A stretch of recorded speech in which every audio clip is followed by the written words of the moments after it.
and welcome to the Power Gamer Podcast. I'm your host, Mike Dawson, joined once again by my vacationing brethren. Yes, sir. Johnny Paulus. Johnny, welcome back from vacation, and welcome back to the show. How are you, sir? I'm good, man. How was vacation? Vacay was good. We went to Bethany Beach, and we went back to the restaurant that we've mentioned on the podcast a couple times. Went back to Cooter Brown's. Cooter Brown's. And I had the sandwich that you recommended. The God whiskey damn, dip. that sandwich is so good. My Lord. Dude. Okay, Johnny, for a moment I want you to talk dirty to me in the audience and describe in vivid detail the whiskey dip sandwich. So imagine if you took just a yummy like baguette bread, and you put brisket, smoked Gouda, and caramelized onions on it. I'm like, fuck, that sounds great. But then I'm going to give you a whiskey au jus sauce to dip it in.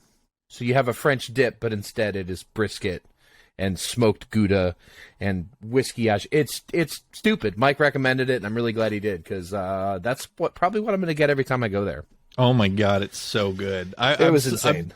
I'm still pissed that everybody I took to this restaurant, like, we caught them on their worst day ever. We had the woman screaming as she walked out the door. If you can allay their fears, I don't give a fuck, man. For that sandwich, I don't give a fuck.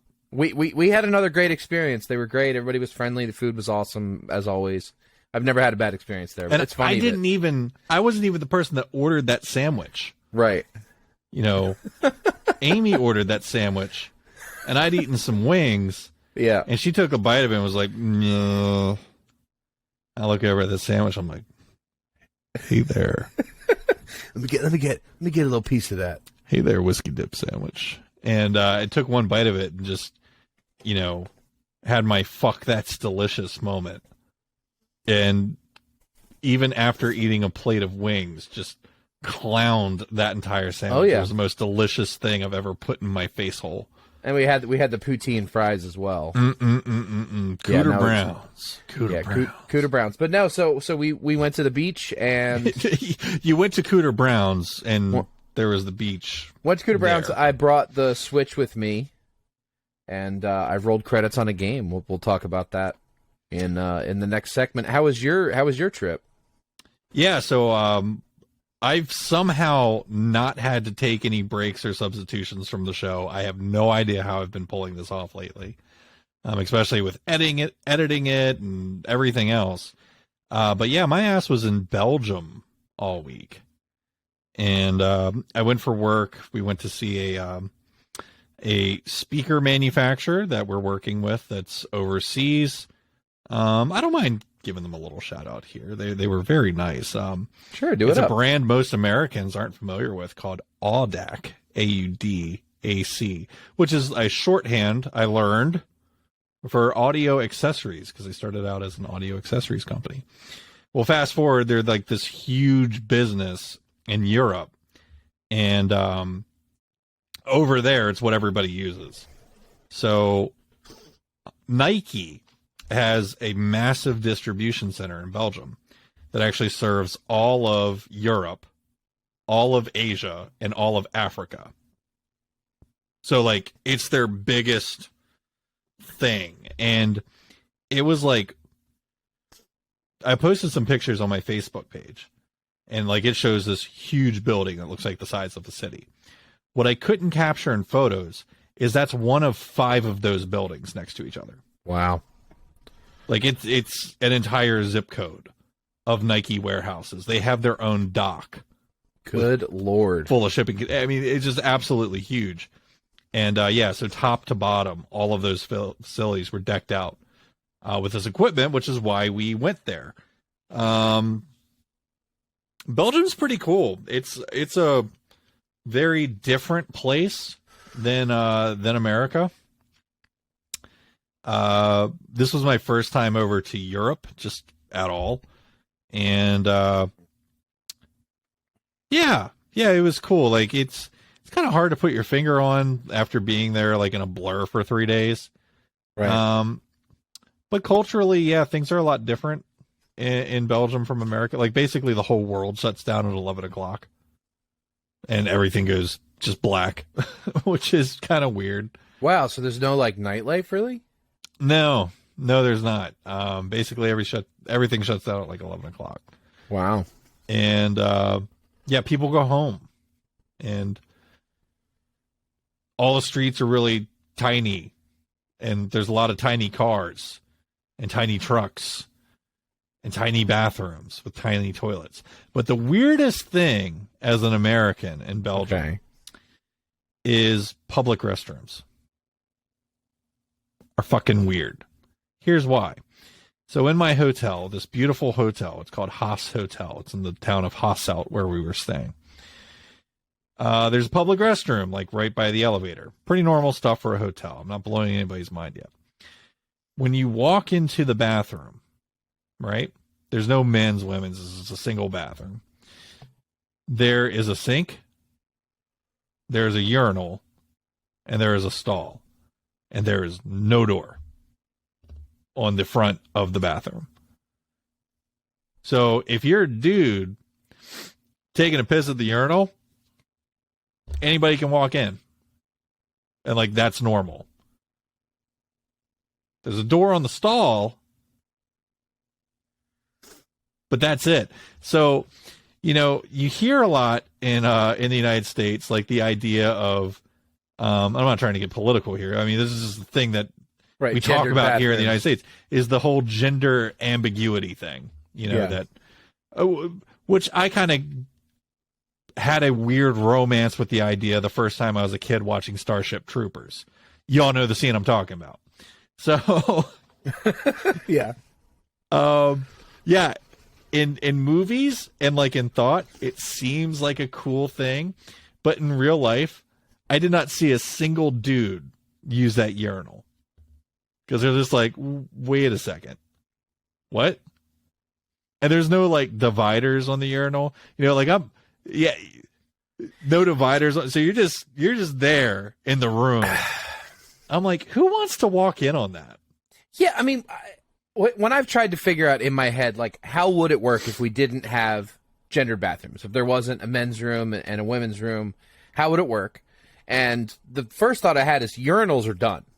It's just stalls. Just get rid of them. It should just be walk in, and it's just stall after stall after stall. Boom. And then who cares? You're peeing next to a girl, you're pooping next to a girl. Who gives a shit? Everybody's in there to do their nasty business. Who really cares?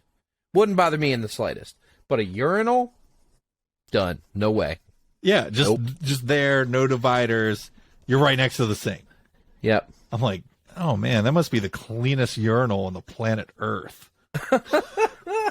Ain't nobody taking a piss there. I'm not using that. I don't need anybody to see my business. That's not what I need. And so that was the first spot I experienced that. But then I noticed every bathroom that I went into, that's just Europe. That's just how they roll. It's just a urinal and a bathroom stall. And like part of me is like, man, is that really progressive thinking? Or man, is that like hyper toxic masculinity? Some woman can walk into the room and you're just there gripping your junk, taking a piss while she's trying to wash her hands two feet away. You're just standing there with your hog out. That's weird, man. Like, what do you say? Like, I don't understand why you wouldn't just have two stalls. That doesn't take up any more space. Hey girl, what's up? Oh, hey man, nice stream. Good technique you got going on. Man, I really wish I could piss that hard. So yeah, no, that's weird. I don't understand why the urinal is even necessary. Just get rid of it. Yeah, just put it in another stall. Then it's not awkward anymore. So Europe, I'm sorry, but do better. Do better, Europe. Your bathrooms are weird. They're weird, bro. Do better, Europe.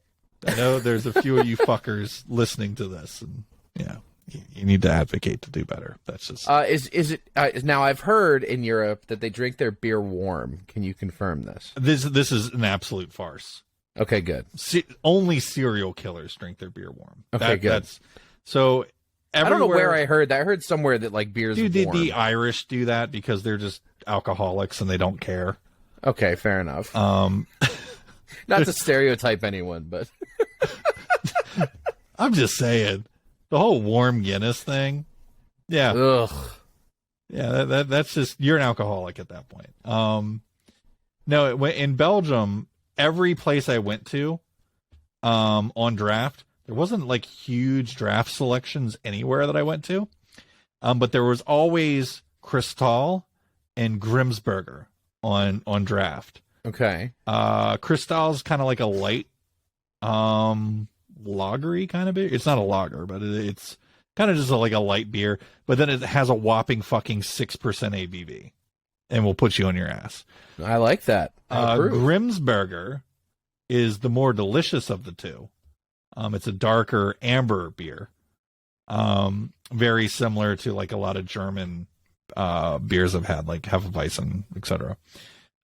Which will also put you on your ass at 6%, but it's served in a chalice, which I prefer to the little tiny European, fucking 6-ounce glass that the Cristal comes in. So, yeah, it's weird, man. It's like, oh, here's another thing. Diet Coke? No Diet Coke. Europeans got this one right. It's Coke Zero or Coke. Yeah. They fucking hate Diet Coke. And it's not even called Diet Coke there. It's called Coke Light. So any soda you go for, it's either the regular or the zero. That's it. And there's no high fructose corn syrup in it, so it actually tastes a lot different and in a better way. Yeah, so, no, I anytime I see like any of the natural sugar sodas, I always prefer them. So Europeans have fucked up bathrooms. Got it. Better soda. Okay. Good beer. Okay. And then we got to talk about food real quick, and then we'll get into the show. And don't forget the weird bathrooms. They have weird bathrooms. I said fucked up bathrooms. Oh, okay, you did. My bad. Food. So Belgium is known for two things. Okay. Waffles. Yes. And French fries. Okay. But I learned while I was over there that they're also known for something else that I'm a lot more interested in. Mussels. Ooh. Belgium does not have the best French fries. Sorry. If I took any one of them, a ghetto grocery bag full of Five Guys fries, they would stop claiming to have the best French fries. No, they don't have the best French fries. Okay. Their waffles are fine. They're good. It's a waffle. So, like, the ceiling's not really that high with a fucking waffle. I agree. They'll dip them in chocolate and serve ice cream on it, and then it's like, oh, it's wonderful. But their mussels... I mean, to be fair, that does sound good. Yeah, there was a street stand that did that. Their mussels are like, to the seafood world, what New York is to pizza. There's just something in the water that makes it incredibly better than everybody else's. So if you're ever in Belgium, order mussels. Got it. Will do. Or raw oysters. The raw oysters are beautiful. I learned from a local, though. It's like, I order the half dozen raw oysters because I'm kind of missing home, and that's like a big thing here in Maryland that I love. Yep.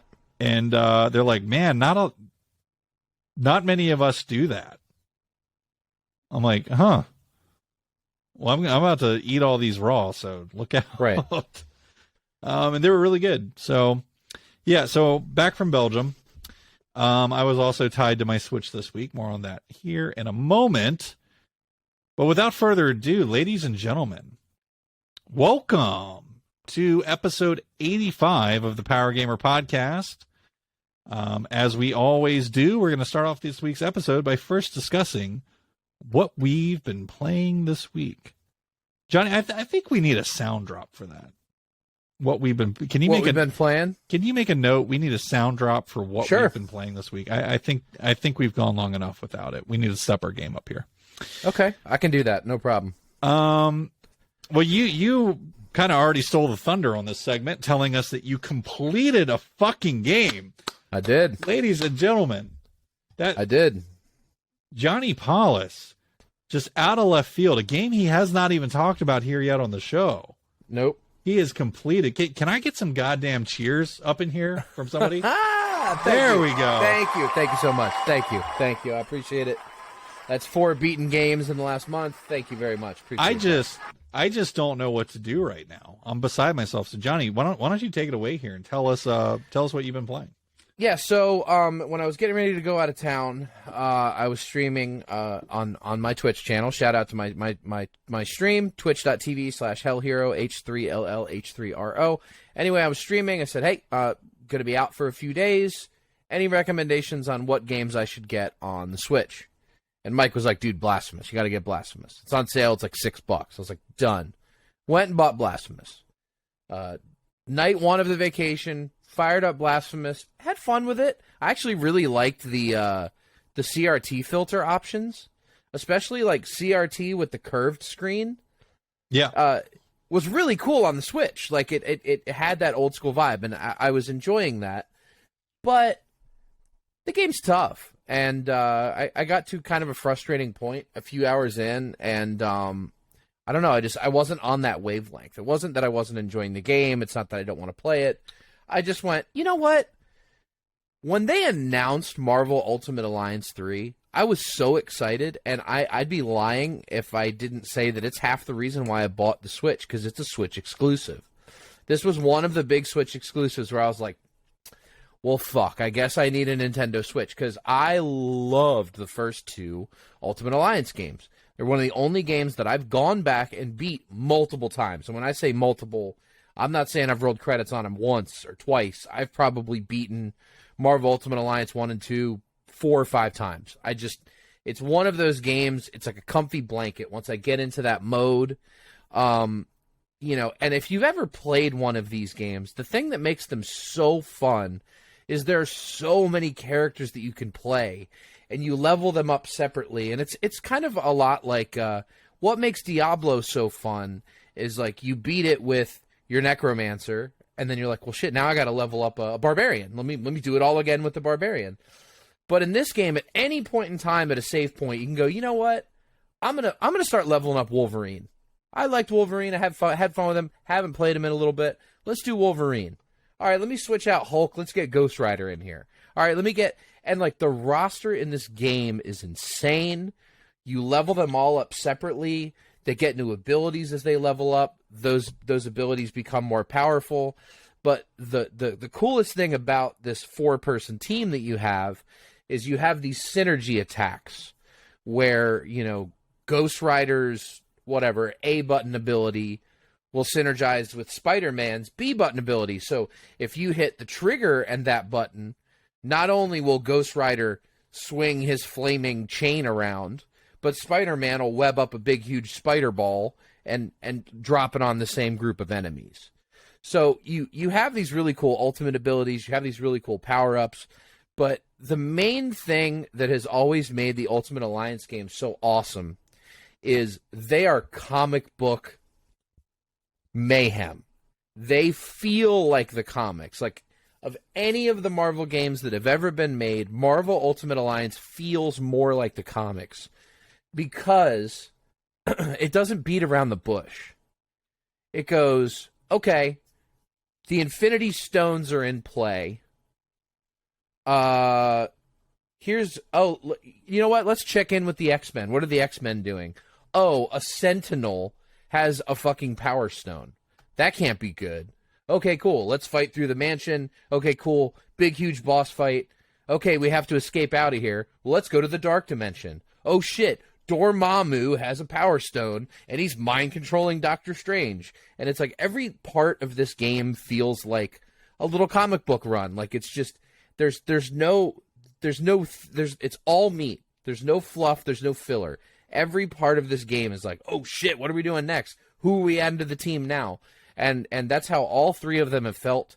And dude, I fucking love this game. And my main gripe is that it's a Switch exclusive. If I could play this game on my PC at 60 frames a second with online play with my bros on Steam, oh my god, this game would kill outside of the Switch world. And it's kind of a bummer that it's Switch exclusive because the frame rates were a little touchy. Some of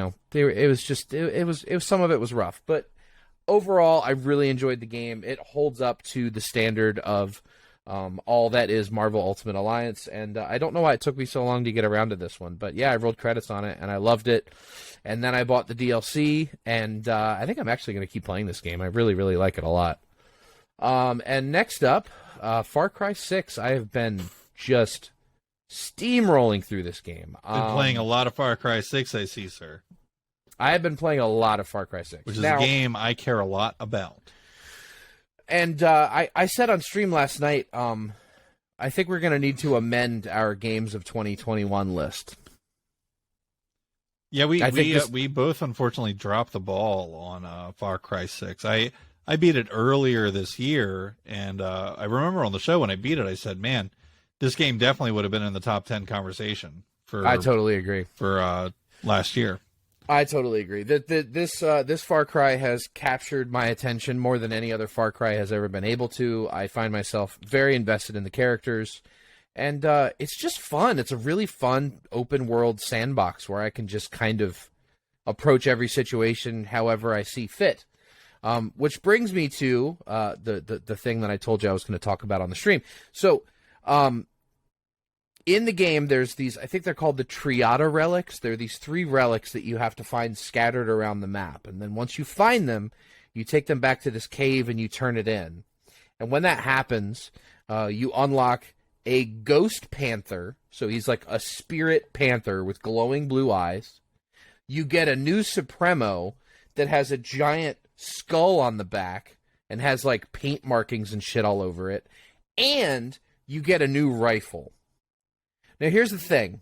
The when you activate the Supremo, your character pulls a knife out, slashes his hand and draws blood.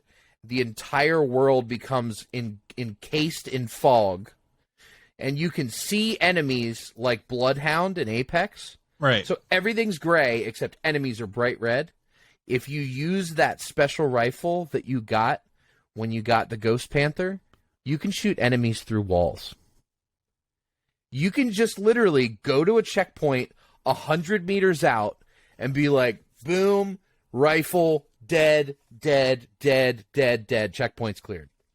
It is broken. It's so awesome. So yeah. so the game's easy mode has been activated for Johnny Paulus. Yeah, no, but no, I'm really enjoying this game, and I find myself emotionally invested in the side characters, which is a hard thing to do in a lot of these open world games. I will say developers are getting better at it. I mean, it happened with Horizon. It happened with, Days Gone. I mean, they're getting better at this. It wasn't long ago, 5-6 years ago, that every open world game was just fetch quests and, filler characters that are completely forgettable. And no, this isn't that. I mean, these characters feel fully realized. You're engrossed into the story. I can't wait to see how it ends. I'm also, another game I'm considering picking up the DLC for, and the really dangerous part, I'm also considering going back and playing all of the other Far Crys, because I've never rolled credits on a Far Cry game. So, and I think I own all of them. I think I literally own every single one. 2 is amazing. Mm-hmm. Because in 2, you're not only playing Far Cry, but you're also having to manage the fact that your character is infected with malaria. I remember that, yeah. Which is dope. Far Cry 3 was basically the modernization of Far Cry and is considered like the best in the series. Yep. The villain was great in that too. 4 is considered the weakest. Is 4 the one with Pagan Min? Mm-hmm. I got bored with that one very early on. 5 is a goddamn masterpiece. Okay, what about Primal? So Primal is the most polarizing game in the series. Right. People either call it the absolute best in the series or they call it the absolute worst. Okay. And then what about New Dawn? Far Cry New Dawn, I think, was an expansion for 4. No, it's a standalone game. New Dawn. And then there was also the Blood Dragon, which is a standalone. Yes. Now Blood Dragon was a DLC that they believed in enough that they just put an actual price tag and sold it separate. But no, New Dawn was its own game, and it's dealing with this like religious extremist in America. Yeah, I believe. Yeah, it's Far Cry 5. Okay, so I didn't know that. I always thought that was a standalone game. Yeah, it's like Blood Dragon was a spinoff of 3, New Dawn is a spinoff of 5. Got it. Okay. Well, I have all of them, so I don't know. I'm really enjoying this, and if there's this much fun to be had with a lot of the old ones, I feel like I've really been missing out. Yeah, they're like perfect Johnny Paulus games. I was blown away when I was like, wait, so Johnny Paulus, who loves first person shooters, yeah, and loves open world games, has not touched these? How does that make sense? It doesn't make sense. It's the ADHD hyper focus thing. When I look at a map and there's 87 fucking things that I can go do, I don't know what to do. I like literally look at the map and I'm like, I can't even think about it. I'd fuck this.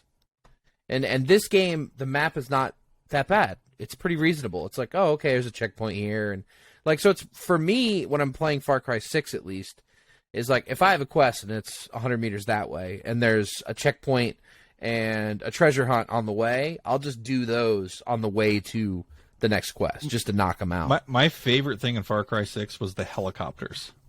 Helicopters are fun, yeah. Yeah, I mean, I lived in helicopters in that game, and everywhere I went, I took a helicopter with me. Yeah, see, I'm doing the parkour. I have the full parkour armor set, and my character is stupid fast. Like it's I'm running like a Quake player. Yeah, I would fly in with my helicopter, land at someplace near the objective. Yeah, go full stealth asshole with my fully kitted sniper rifle set, kill everything, and then once all the enemies were dead, go back to my helicopter, fly in, land on the objective. Yay, done. I would do that, and then I would also just bomb the fuck out of everything in the airplane, because bombing shit from the airplane is just amazing. Very satisfying. Yep. But no, this game is sick. I'm really loving it a lot. Like genuinely, I get home from work and I want to fire it up. There's also a car that turns into a helicopter. Really? And that is the best thing ever. When you I need that. I need that. So at any point you can be driving, you hit a button, and they reach up, pull, and a parasail jumps out, and yeah, it's stupid cool. Straight out of Inspector Gadget. Yes. I mean, that's awesome. Far Cry has always sort of played with the limits of reality, and 6 is no exception to that at all. Awesome. The only other thing I wanted to ask about is it's widely accepted that male Danny is inferior to female Danny. And so I just want to touch on this for a second, because I know that you really haven't had any experience at all with female Danny. None. And I've now, through you, had experience with both. And I would just want to pose this question to our listeners, to people who follow our TikTok, whatever. Why do you think female Danny is better than male Danny? I think they're both great, actually. I think the male guy's voice acted very well. I have no issue with him at all. I love my male Danny. He's awesome. So if you want to respond to that, great. As we're entering this age of TikTok, if you want to make a stitch about that, let us know what the fuck's up, because I'm having a hard time after playing as female Danny and after watching an entire playthrough of female Danny and now watching Johnny's playthrough of male Danny. I'm having a hard time coming up with a knock on it. So right. I'd be interested in that. Yeah, I mean, male Danny seems... He's great. Really solid. I don't have any issues with the voice acting. I think his character model looks great. He does not awesome. suck. Nope. All right, so on to me. I've been traveling across the globe. Yeah, buddy. Which means I have been away from my beloved PlayStation 5. That being said, I decided to download a game that's been out for quite some time on PC, but it recently got a release for Android and iOS, and that game is called Papers, Please. Papers, Please almost feels more at home on a tablet than it does anywhere else. It's perfect on a tablet, actually. If you're not familiar with the premise of Papers, Please, you play as a gentleman who works at the border of a very communist state called Aristraka and about 6 other nations. And your job is to look at the papers of people trying to enter the country, and you either accept their papers or you deny them. That's the game. So it sounds pretty simple. But the game itself is very complex, very deep, and very engaging. So the reason I was turned on to this game is I actually was listening to another podcast that hosts the very well-known Bloomberg writer, Jason Schreier. And they did like an entire episode on Papers, Please. So I listened to it. I'm like, oh my God, I have to play this game. So Papers, Please puts you in a very precarious situation of having to make decisions to either help the great and glorious nation of Aristraka, who basically treats you like shit because it's a communist country, and that's kind of their MO, or helping just regular people trying to reunite with their families, where you may have to bend the rules, or helping a revolutionary group try and overthrow Aristraka by admitting them into the country. Yeah. All the meanwhile, you're having to earn money to stop your family from dying. Very a la Oregon Trail. They're all holed up in your apartment, and they can get hungry and sick.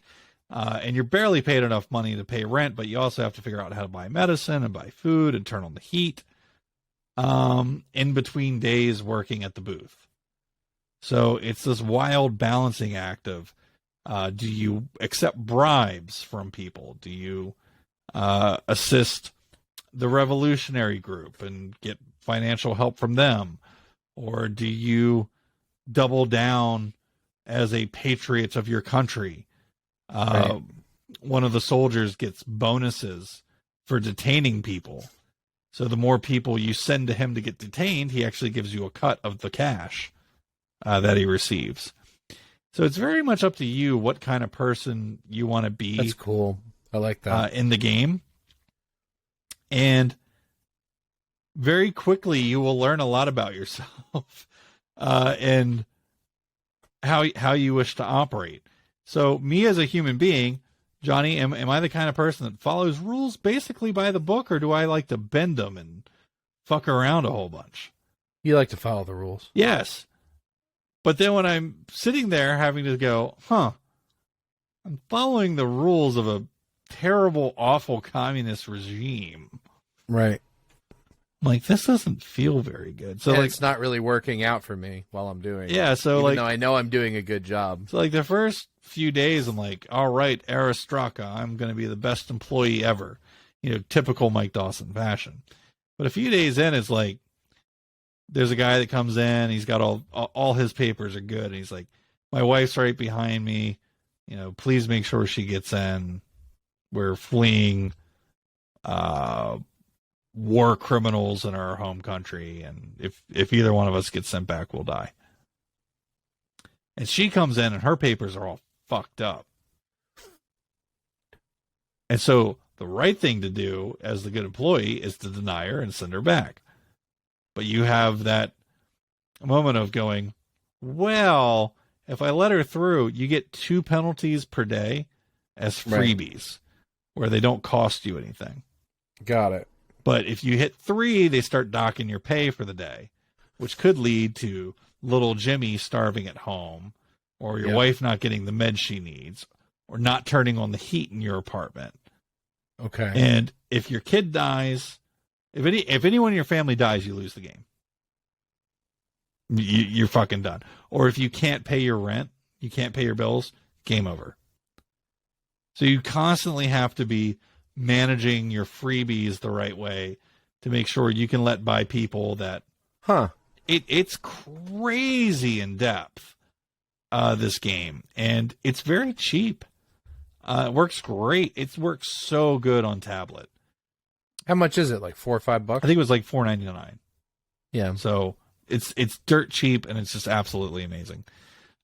So I'm still playing through this game. I didn't have a chance to finish it. because I was hyper jet lagged and slept a whole bunch on the plane. So, next game that I played during my travels on my Switch was LiveAlive. We have agreed that that is how it's said. LiveAlive. My first impression of this game, as was mentioned a few weeks ago, I really need to hurry up and beat this game, Jesus Christ. My first impression of LiveAlive was that this game sucked, and we went over why it didn't do a very good job of guiding you into the right levels and stuff. But once you have that monstrous fuck up and figure out, oh wait, I really need to be leveling up my character, the game's fine. Now that I'm like really in the swing of things, I've gotten down 4 of the plot lines: the prehistoric, the ancient China, the Japanese ninja guy, and I'm presently working on the Wild West, which is so good. So good. And it's awesome because it's totally crass. Like this game didn't come to America, and it would not have flown in America at all. I mean, it is riddled with profanity and like dirty language that you just do not see in Nintendo games at all. Yeah.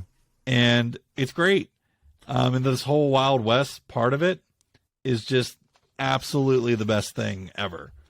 So I'm really in love with this game now, and we're in full Steam mode with it, and I can't wait to beat it. I mean, each episode is super short. It's like little 2.5-hour bite-sized RPGs. So this game's good, and this game needs to be played, honestly. So I'll have to borrow it when you're done. Yeah, LiveAlive is super dope, and would highly recommend checking out. The Last of Us Part 1 is the final game I've been playing this week, which we don't need to say a ton about, because we've already basically had an entire episode titled after my adventures in The Last of Us Part 1. It's fucking great. It's so good. So I just got through Pittsburgh, which sucked. I met up with Tommy, and Joel was a horrible asshole to Ellie. But then I got to the part where he realizes he doesn't want to leave Ellie. And it's that aha moment where the game really takes off from. So I'm there, and I'm loving every second of living through this again. The whole Henry and Sam thing. First off, those character models for Henry and Sam, oh my God. Yeah. They really fixed them up. Wow. They were in need of some serious help, and boy did they get it. That whole, if it doesn't click for you there that we need this, I can't help you. I just can't. The Henry and Sam thing looks awesome.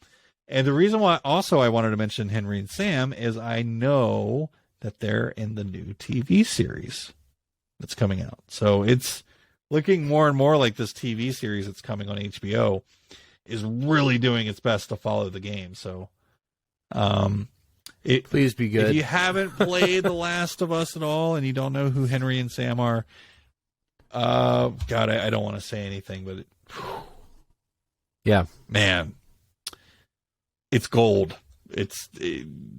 You don't get stuff like that in video games, but you get it in The Last of Us. So.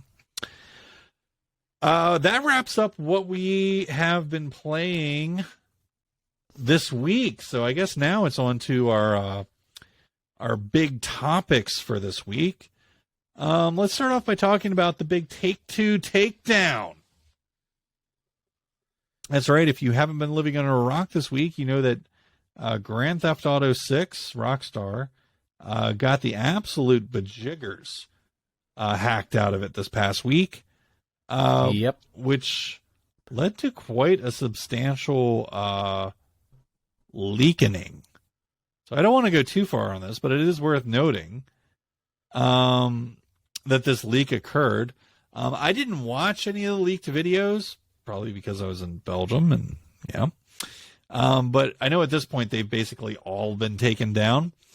So looks like what had happened was some 17-year-old kid is reportedly responsible for it. That was coming out, I think, today.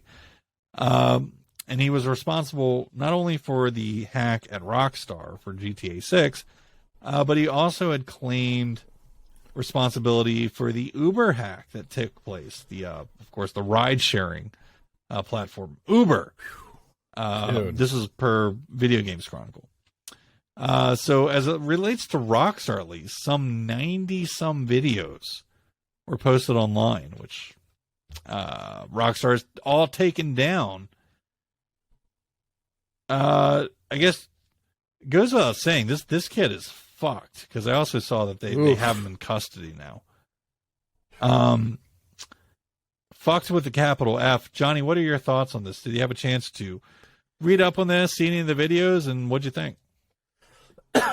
Yeah, I mean, I watched a couple of the videos, and, when it was happening, I saw a bunch of people on Twitter, talking about how bad the graphics looked or how janky it looked. It's like, yeah, this is fucking pre-development. Like, this is not a game that's coming out in 3 months. Of course it's going to look janky. Of course it's going to look a little rough around the edges. I mean, the video that I saw, it was in such early development that, like, it even had the words on the screen of, like, what connectors were. Like, if it was a counter that you could jump over, there were, like, words over it. And, like, if it was things you could interact with, there was words over it. Like, so every time you turn the camera, there's just words everywhere. Like, the door is a word, this is a word. I mean, it's so early development. So the coolest thing that I've seen that's come out of this is a bunch of other developers have put their videos out. The best one was Remedy with Control, put out yeah. a bunch of early videos of Control, going, look, this is video game development. Don't judge a game on, what the early development videos look like. Like, these videos were stolen. This is something that's not to be for public consumption. I mean, it'd be like if somebody, like, hacked my computer and stole a bunch of, songs that I'd recorded that weren't done, or ideas and scraps, and he'd be like, oh, listen how stupid this beat is. Like, yeah, I never finished it. You know what I mean? Like, I didn't want anybody to hear it. Thanks for taking it and sharing it with everyone. I really appreciate it. But, I mean, it's a bummer for them. And the fact that I believe even source code leaked, this is almost certainly going to delay a game that everybody wants. And that also sucks. So my reading between the lines on this is a little bit different. I mean, absolutely to what you said. But here's another thing. So I had mentioned Jason Schreier earlier. He raised a very good point about this. And the concern is, I mean, Rockstar in general has been under a lot of fire for crunch culture, something that I really don't have a problem with.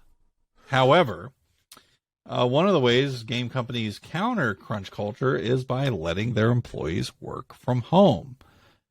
Now, one of the big problems with people working from home is security. So I have this sneaking suspicion that this breach of data is going to coincide with a lot of people being called back to their office. Yeah. So, and I can tell you, as somebody who once in my working career was promised work from home just to have the carpet pulled out from under me, which led to me quitting that job. Yeah. That's going to suck. That's going to suck a lot. I mean, there's workarounds to that too, though. I mean, if you required 2-factor authorization to access the computers at work, to access the server, to access any of that, so it's like you put in your password and then you have to, like, take your cell phone and put in the authorization code.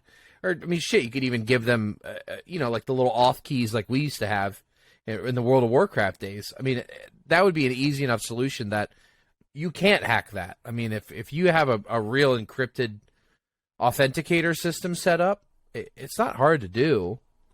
I mean, these companies are smart enough to where they could do that. But, I mean, clearly everybody right now is having a conversation about security for sure. Yeah. Yeah. And I mean, I'm not really one of those guys. It's like anti-crunch culture, where I came from. Usually wanting to put in a bunch of work on something means you want it to be good. Yeah.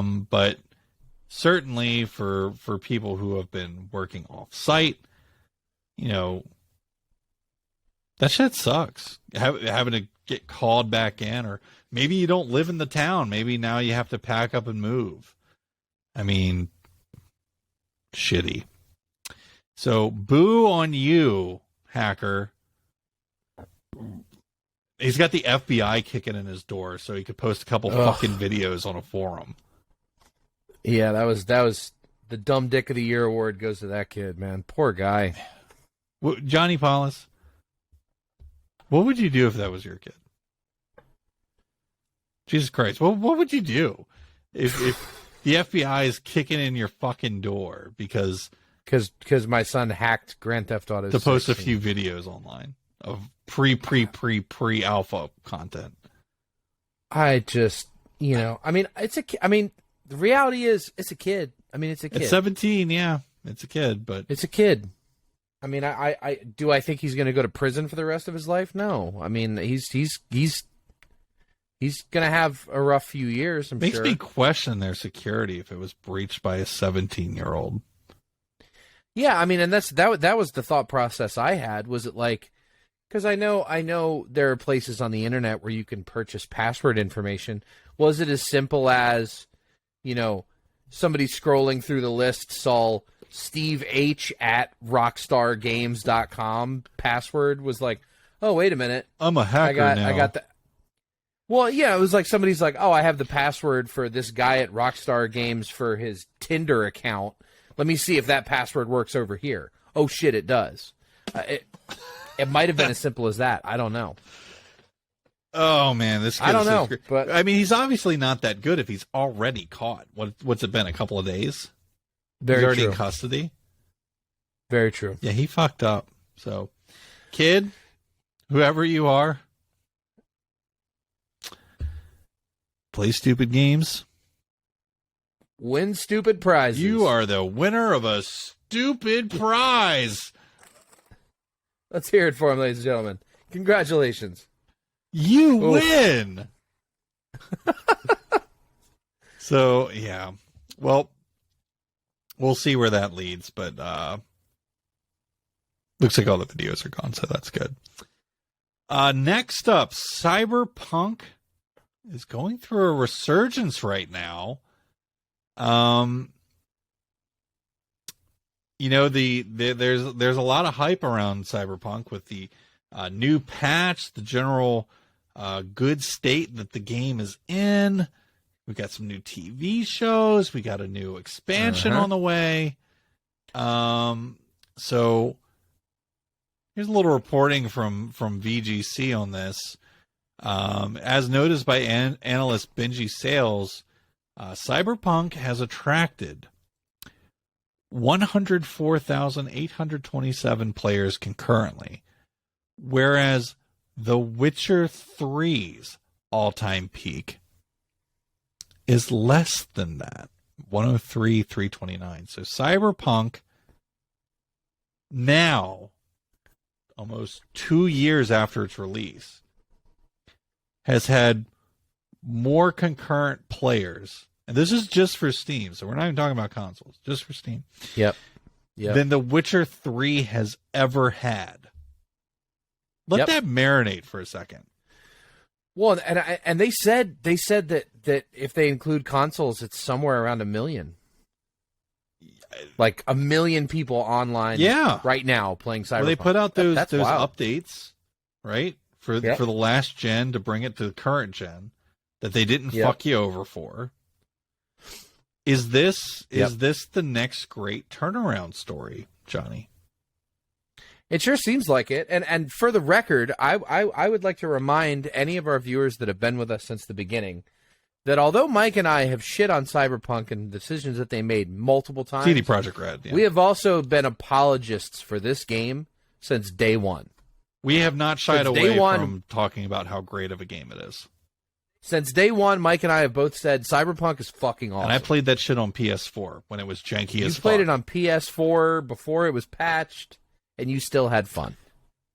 So, this is exciting. So, CD Projekt claimed a few months ago that it sold over 18 million copies, up from 13 million reported during the game's launch. So, surely that number has skyrocketed in these summer months since 1.6 and the TV show and all this stuff.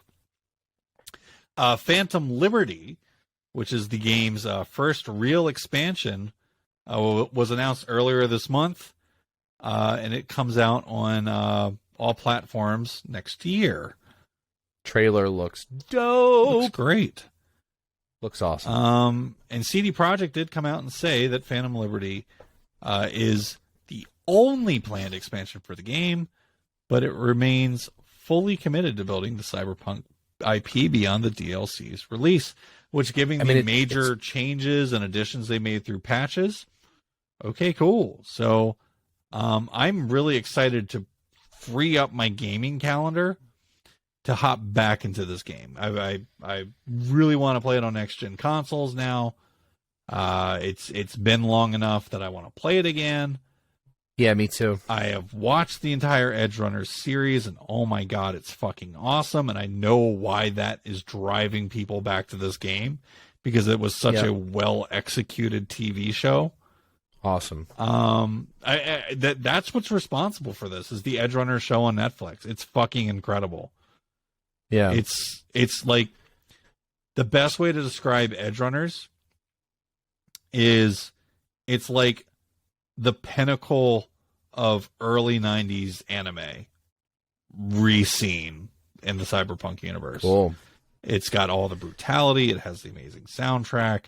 You got people getting blown to fucking bits. There's sex. There's nudity. I mean, there's everything your parents don't want you to watch or see. Yeah. And that is the best shit in anime, is when they just pull out all the stops and it's completely fucking crazy. Thinking back to like the first time that I watched Ghost in the Shell, and the first time I watched it's on that tier, this show. Wow. It's fucking good. It's really fucking good. I gotta watch it. And yeah.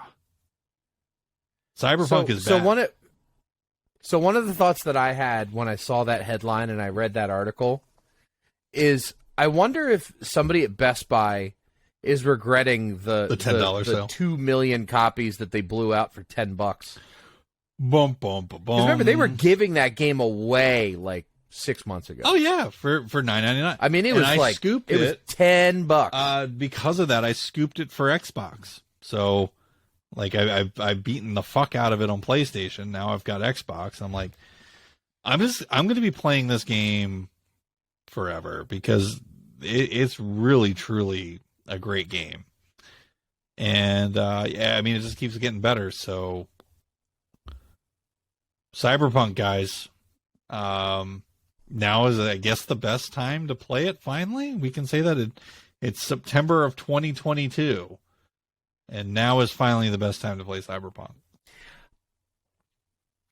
I mean, we've said it before, and we'll say it again, and we'll just keep on saying it. If you haven't played Cyberpunk yet because of the negative hype when the game was released, get over it. The game's fucking awesome. Just go play it.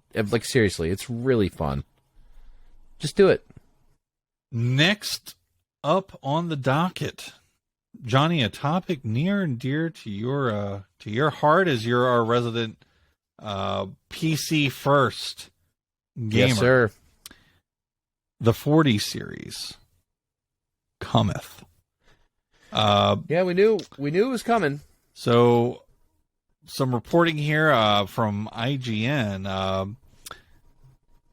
Little mix of IGN and VGC, actually. NVIDIA has announced the latest generation of its graphics cards, headlined by the NVIDIA RTX 4090. The card, which it claims runs Microsoft Flight Simulator at 2 to 4 times the speed of the highest tier 3090 card, that's insane, will retail for something that's also insane, $1,599. The card will be released on October 12th. The RTX 4080 will release in November in 2 SKUs, a 16 gigabyte GDDR6X, which will retail for $1,200, and a 12 gigabyte GDDR6X, which will cost $900. The new cards are powered by Ada Lovelace, the new generation of RTX tech. It is designed to substantially improve ray trace lighting in games thanks to its use of DLSS 3, which is, of course, an AI-powered performance multiplier that can be up to 4 times the performance of brute force rendering, according to NVIDIA. The tech is coming to the world's most popular game engines, such as Unity and Unreal. DLSS 3 is the latest iteration of the company's critically acclaimed deep learning super sampling technology and introduces a new capability called optical multi-frame generation. We're getting real nerdy here, guys. Optical multi-frame generation generates entirely new frames rather than just pixels, delivering astounding performance boosts, according to NVIDIA. Because DLSS frame generation executes as a post-process on the GPU, this is actually interesting to me, it can boost frame rates even when the game is bottlenecked by the CPU. That's fucking nuts. So, Johnny, you just recently purchased a 3000 series, a 3080. 3080. For $600, I think it was $699. So $699 got you your 3080. Yep. And to party with the 4080, to get your foot in the door, you need $900. But to get the good version is $1,200. Yeah. What's going on with the price here? I mean, so look, as a consumer, and any PC game player can identify with this statement, that anytime you buy an upgrade, you're always worried, is this the right time? Are they going to blow the doors off with the performance on the next one? You know, so I'm not going to lie. I wanted a 3080 so bad, and I camped out like Twitch streams, and I followed like bots on Twitter that would tell me when they came into stock. I must have tried and failed to add a 3080 to my cart on every online retailer you can possibly think of. I'm going to say 500 times. Like, the amount of times it was like, shit, they're in stock at Best Buy. Boom, add to cart, add to cart, add to cart. Nope, they're all sold out. And this was like my existence for like a year. I'm sorry, getting a PS5, getting an Xbox Series X was light years easier than getting a 3080.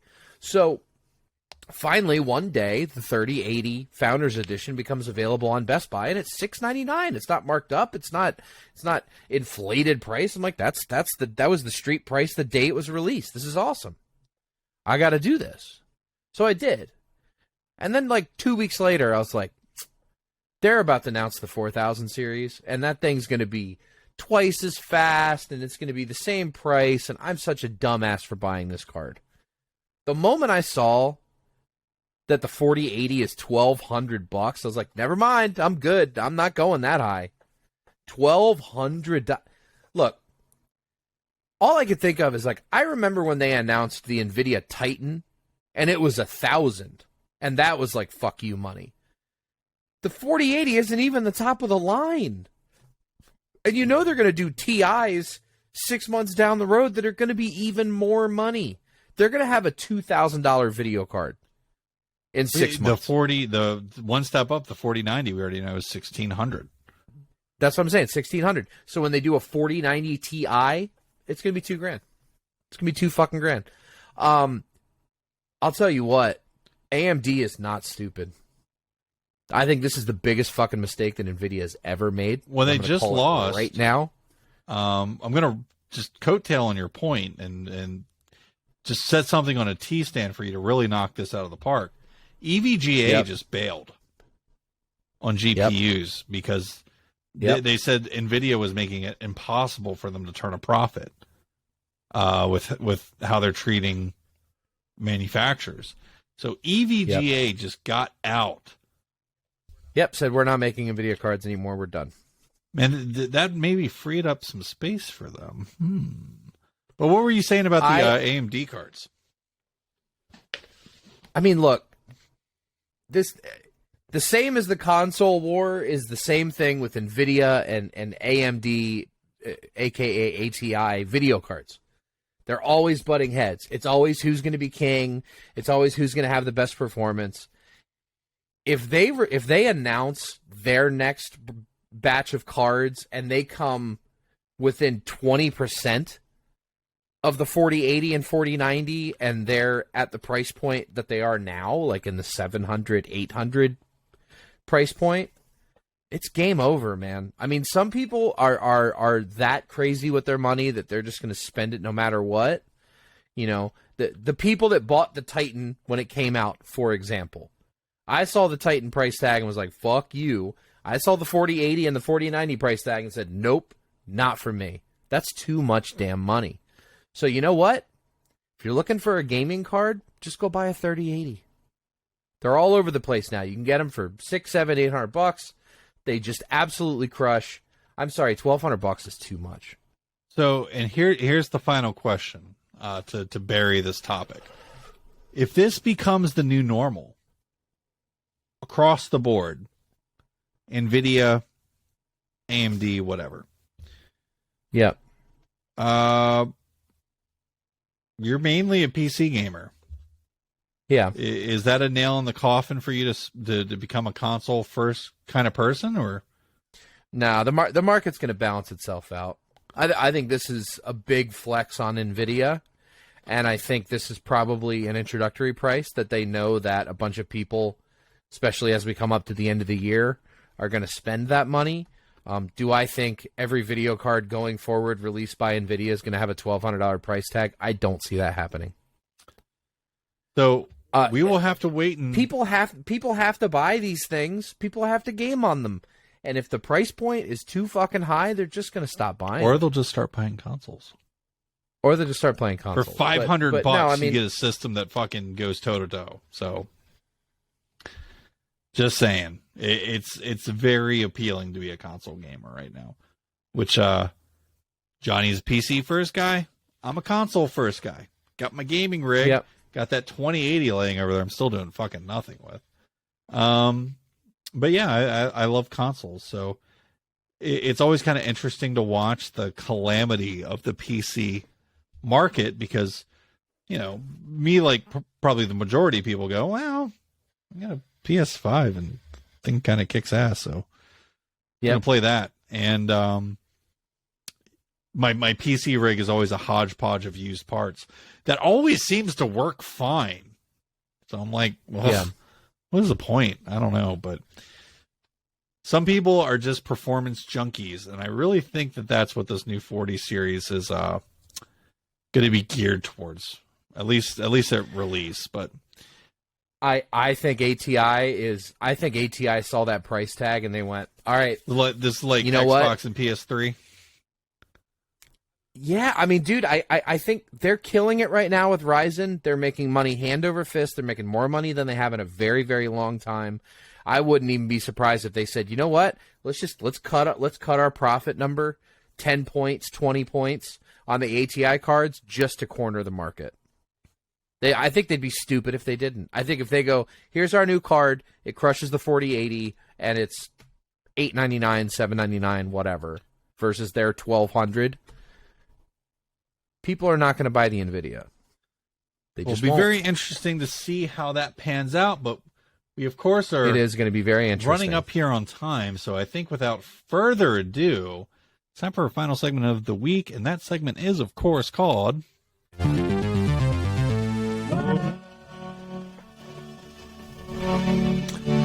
Ladies and gentlemen, that's right. It is time for One Up. Man, so my One Up this week was going to be that Netflix show, Edge Runners, but I've kind of already talked about that, I think, enough here in the show, so I'm not going to talk about Edge Runners twice. What I am going to talk about, however, is something else that I love very, very much. And Okay. one of the things that I love more than anything else when it comes to what we do here is I love magazines. I have a nice collection of old Nintendo Powers and Game Pros, and boy, do I love magazines. And I still subscribe to one because I'm that guy that likes to have a book. And boy, when my book showed up this month, was I excited. Ready? For those who are viewing on video. Oh, buddy.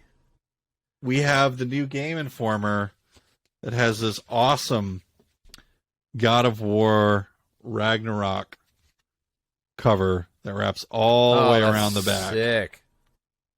And it looks insane. So that looks awesome. yeah, I love magazines. I love Game Informer. Game Informer is one of my favorite sites to go to get reviews and stuff, because they seem to be incredibly level-headed and they don't just give 10s out to everything. IGN. Looking at you, Look at IGN. you motherfuckers. Giving 10s to fucking everything that comes out this year. Jesus Christ. But yeah, just something about having that moment each month where I have a real magazine. Call me old-fashioned, because, well, we all know that I am, but I just love it. So the best way to get this, if I've piqued anyone's interest into getting some paper in their hands, is you might have heard of this gigantic chain that is more of a meme than anything else at this point, called GameStop. And if you buy things from GameStop and you don't use their Power Up Plus thing, you're kind of fucking crazy, because it's just free money. But they also give you a subscription. It is free money. The Game Informer, the physical. You just have to request the actual. The sales rep at GameStop will try to fast forward through, like, do you just want the magazine digital? Tell them no. Tell them you want the real magazine. You do not want that digital bullshit. No. Have them send you the book. Do you want a PDF, or do you want what he's got in his hand right now? Which I could easily put up in a frame, like some of my old Nintendo Powers that are behind me on the wall. Hell yeah. And be very proud of. So, Game Informer, good job this month. And it has reminded me that Ragnarok is nigh. And I'm feeling a little bit more excited about it now that I have something here in front of me. I can't wait. So, Johnny, that's my one-up for the week. What is yours, sir? Man, we are in a golden age of television right now for me. Every week I get a new episode of She-Hulk, Lord of the Rings, and now Cassian Andor. The first 3 episodes of Andor are up on Disney+. And I was immediately transported to all of the vibes and feels that Rogue One gave me. I remember sitting in the theater for Rogue One, and the first time we meet Andor, he's in an alley, and the stormtroopers are coming, and he knows that this guy that he's talking to will rat him out in a heartbeat. So we see, for the first time in any Star Wars anything, we see a good guy murder an innocent man in order to escape. And I remember the moment that happened, you're like, whoa, because Star Wars is like very like, the good guy does good things, the bad guy does bad things. But in war, in rebellion, there's a gray area. There's going to be shit that you don't want to do that you have to do. And this show it's still there, man. It's still there. It's really fucking good. Stellan Skarsgård, amazing as always. Diego Luna is just eating the show. He's a very good actor. And the most exciting thing about this is like the only Star Wars thing on Disney Plus where when they announced it, they basically laid out their whole timeline. They're like, season 1 is like BBY 5 to BBY 4, so it takes place 5 years before the original Star Wars, 4 years before. They have, I think, 3 or 4 seasons planned out, like completely planned out. This is going to lead all the way up and finish with Rogue One. And I'm just really happy to say that at least so far, 3 episodes in, they have stuck the landing. It is fucking awesome. It doesn't have that. As much as I love Mandalorian, it has this weird soundstage vibe because they use the volume, the big special effects dome that they film in, and in a lot of the scenes you can feel it. But this scene, the first scene in the first episode of Andor, I was like, this feels like Blade Runner. And if you're going to sit me down for something that says Star Wars on the front, and 5 minutes in, I'm going, this feels like Blade Runner? Dude, win. Yeah, Diego... watch Andor. It's Diego Luna was also in one of my favorite TV shows, Narcos Mexico. He's like the main character in that TV series, which is awesome. And he also carried Halo Infinite. He put that fucking game in his backpack and carried it the whole time. He was the most interesting thing in Halo Infinite. So he was the emotional center of that game. Yeah, 100%. He's very good. So, well, ladies and gentlemen, that wraps up episode 85 of the Power Gamer podcast. Should be business as usual moving forward here. We don't have any weird trips or European travel plans coming up. So, yep, should be back to normal. Should be back to normal here. We will, of course, be back again next week with another great episode of the Power Gamer podcast. Until then, I'm Mike Dawson. And I'm Johnny Paulus. Tune in next time. Take care. Catch you on the flip-flop. Oh, yeah. See you guys. Thanks for tuning in.